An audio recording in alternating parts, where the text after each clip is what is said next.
ഒരു കാര്യം ഉറപ്പായി. നിയമസഭാ തെരഞ്ഞെടുപ്പിന് മുമ്പ് 2026 നിയമസഭാ തെരഞ്ഞെടുപ്പിന് മുമ്പ് RSP LDFിൽ എത്തും. UDFിൽ നിന്ന് RSPക്ക് മനം മടുത്തു. UDF RSPക്ക് അവസാനത്തെ തിരിച്ചടിയും കൊടുത്തു. 2021 2 സീറ്റിൽ മത്സരിച്ച RSPക്ക് ഇത്തവണ 5 സീറ്റിൽ മത്സരിച്ച 2 അല്ല 5 സീറ്റിൽ മത്സരിച്ച RSPക്ക് ഇത്തവണ UDF കൊടുത്തത് വെറും 2 സീറ്റ്. വേണമെങ്കിൽ നിന്നോ അല്ലെങ്കിൽ പൊയ്ക്കോ, ഇതാണ് UDF RSPയോട് പറഞ്ഞിരിക്കുന്നത്. RSP UDFിൽ തന്നെ കടിച്ചു തൂങ്ങാൻ കാരണം അവരുടെ ഒരേ ഒരു MP, ഇന്ത്യയിലെ ഒരേ ഒരു MP NK പ്രേമേന്ദ്രനാണ്. NK പ്രേമേന്ദ്രൻ RSPയെ വലതുപക്ഷത്തേക്ക് കൊണ്ടുപോകുന്നതിൽ നിർണായകമായ പങ്ക് വഹിച്ച നേതാവാണ്. ചന്ദ്രചൂഡൻ, പങ്കജാക്ഷൻ തുടങ്ങിയവരൊക്കെ NK പ്രേമേന്ദ്രനെ അക്കാലത്ത് അനുകൂലിച്ചു. അങ്ങനെ RSP വലതുപക്ഷത്ത് എത്തി. വലതുപക്ഷത്ത് എത്തിയത് മുതൽ RSPക്ക് ശനിദിശയും ആരംഭിച്ചു. ഇടതുമുന്നണിയിൽ നിന്നപ്പോൾ RSPക്ക് നിയമസഭയിൽ MLA മാർ ഉണ്ടായിരുന്നു. MLA മാർ മാത്രമല്ല, മന്ത്രിയെയും കിട്ടിയിരുന്നു അവർക്ക്. കൊല്ലം കോർപ്പറേഷനിൽ നിർണായകമായ സ്വാധീനം അവർക്ക് ഉണ്ടായിരുന്നു. അവർക്ക് നിർണായകമായ ഒരു റോൾ അവർക്ക് LDF കൊടുത്തിരുന്നു, പ്രത്യേകിച്ചും CPM. പക്ഷേ ഇപ്പോൾ അങ്ങനെയല്ല കാര്യങ്ങൾ. RSP NK പ്രേമേന്ദ്രൻ്റെ മനസ്സിനനുസരിച്ച് പ്രവർത്തിക്കുകയും UDFിലേക്ക് പോവുകയും ചെയ്തു. UDFിലേക്ക് പോയ ശേഷം കഷ്ടകാലവും തുടങ്ങി. 2021 5 സീറ്റിലാണ് RSP മത്സരിച്ചത്.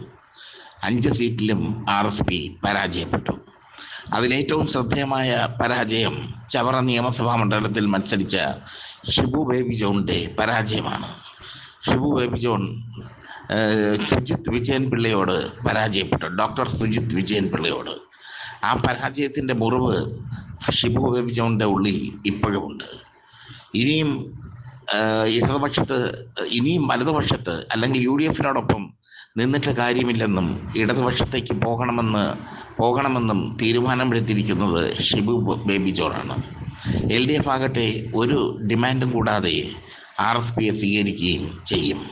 കാരണം അവരുടെ പഴയ ഘടകകക്ഷിയാണ് RSP. അതുകൊണ്ട് അവർ RSPക്ക് എല്ലാവിധ സ്വീകരണവും നൽകും. ഡിമാൻഡുകളൊന്നും RSPക്ക് മുമ്പിൽ വയ്ക്കുകയുമില്ല. കൊല്ലം നിയമസഭാ മണ്ഡലം ഷിബു ബേബി ജോണിന് നൽകാനും അവർ തയ്യാറാണ്. ഇതൊക്കെയാണ് RSPയുടെ ഇപ്പോഴത്തെ പോക്ക്. ഞങ്ങൾ RSP ഇടതുപക്ഷത്തിലേക്ക് ചേക്കേറുമെന്ന് സ്റ്റോറി ചെയ്തിരുന്നു.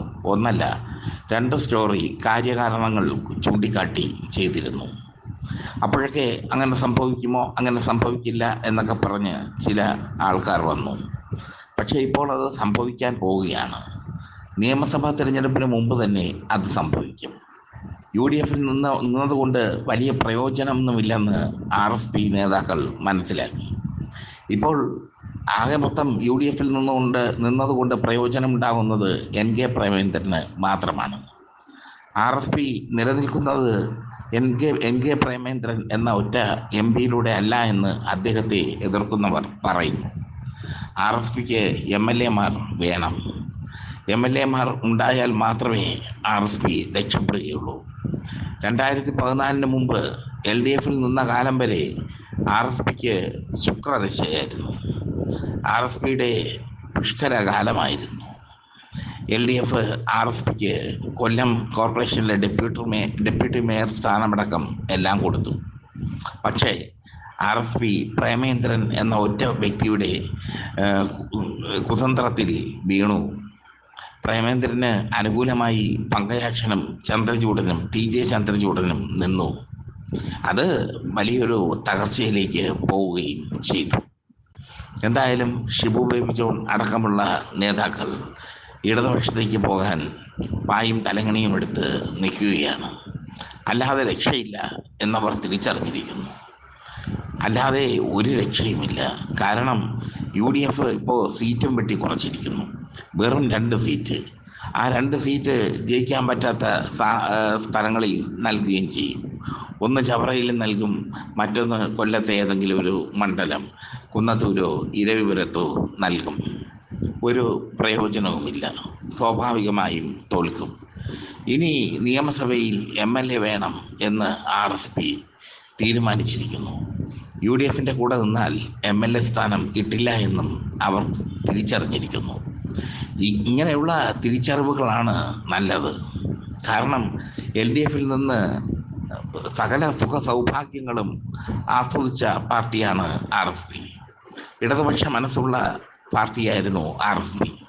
ഒരു കാലത്ത് LDF തിരുത്തൽ ശക്തിയായിരുന്നു അവർ. ബേബി ജോണും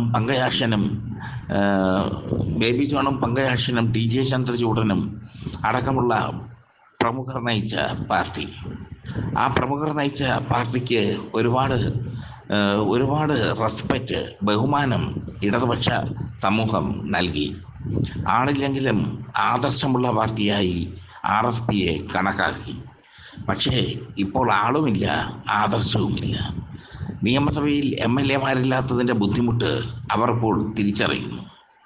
ഇപ്പോൾ അവർ ചെയ്യുന്നത് ജനങ്ങൾക്കിടയിലേക്ക് ഇറങ്ങിച്ചെല്ലാനാണ്. അവർ നോക്കുന്നത് ജനങ്ങൾക്കിടയിലേക്ക് ഫണ്ട് പിരിവും മറ്റു കാര്യങ്ങളുമായി ഇറങ്ങിച്ചെല്ലാനാണ്. RSPയുടെ പ്രധാന ഫണ്ടർ ഇപ്പോഴും ഷിബു ബേബി ജോൺ തന്നെ. അദ്ദേഹം പറയുന്നതിനപ്പുറം RSP ചലിക്കില്ല. പ്രേമേന്ദ്രനെയും കൂട്ടി ഇടതുപക്ഷത്തേക്ക് പോകാൻ ഷിബു ബേബി ജോണിനാവില്ല. കാരണം പ്രേമേന്ദ്രനെ ഒരിക്കലും ഇടതുപക്ഷം സ്വീകരിക്കില്ല.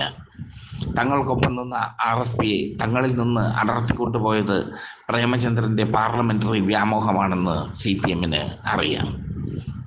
എപ്പോഴും പാർലമെൻ്ററി വ്യാമോഹം കാണിക്കുന്ന ഒരു നേതാവാണ് പ്രേമേന്ദ്രൻ. പ്രേമേന്ദ്രൻ ജയിക്കുന്നത് എങ്ങനെയെന്നുള്ള ചോദ്യത്തിനും പ്രസക്തിയുണ്ട്. കാരണം ലോക്സഭാ തിരഞ്ഞെടുപ്പ് അതിൻ്റെ രാഷ്ട്രീയം വ്യത്യാസമാണ്. ലോക്സഭാ തിരഞ്ഞെടുപ്പിൽ സ്വാഭാവികമായും ഇന്ത്യ മുന്നണിക്ക് അനുകൂലമായ വോട്ടുകൾ ലഭിക്കും. അല്ലെങ്കിൽ കോൺഗ്രസ് UDFന് അനുകൂലമായ വോട്ടുകൾ ലഭിക്കും. കാരണം ഡൽഹിയിൽ ലോക്സഭയിൽ BJPക്കെതിരെ പൊരുതേണ്ടത് UDF ആണ്. എന്നാൽ തദ്ദേശ സ്വയംഭരണ തിരഞ്ഞെടുപ്പും നിയമസഭാ തിരഞ്ഞെടുപ്പും വരുമ്പോൾ ഈ തന്ത്രം പാളും, ഈ വിശ്വാസം പാളും. കാരണം കേരളത്തിലെ ഏറ്റവും പ്രമുഖ പാർട്ടി CPM ആണ്. കേരളത്തിലെ ഏറ്റവും പ്രമുഖ രാഷ്ട്രീയ സംഘടന LDF ആണ്. CPM നേതൃത്വം നൽകുന്ന LDF. അതുകൊണ്ട് തന്നെ കേരളത്തിലെ കാര്യം വരുമ്പോൾ ജനങ്ങൾ മാറി ചിന്തിക്കുന്നത് സ്വാഭാവികം. അതുകൊണ്ട് ലോക്സഭാ ഇലക്ഷനിൽ പ്രേമേന്ദ്രൻ ജയിക്കുന്നത് കണ്ട് പ്രേമേന്ദ്രൻ വീമ്പിളക്കി നടക്കേണ്ട കാര്യമില്ല. പ്രേമേന്ദ്രന് പകരം കൊല്ലത്ത് ഏത് കുറ്റിച്ചൂലിനെ നിർത്തിയാലും ജയിക്കും. പ്രേമേന്ദ്രനായതുകൊണ്ട് സ്ഥിരം MP ആയി അങ്ങനെ നിൽക്കുന്നു. പക്ഷേ ഇനി പ്രേമേന്ദ്രനെ സഹിക്കാൻ പാടാണ് RSPക്ക്.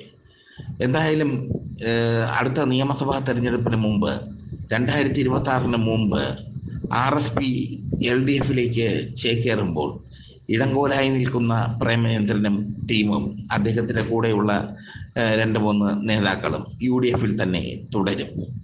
അതുകൊണ്ട് RSP പിളരും എന്നുള്ള കാര്യത്തിൽ ഒരു സംശയവും വേണ്ട. RSPയെ സംബന്ധിച്ചിടത്തോളം പിളർച്ച എന്നുള്ളത് അവർക്ക് അനിവാര്യമായി മാറിയിരിക്കുന്നു.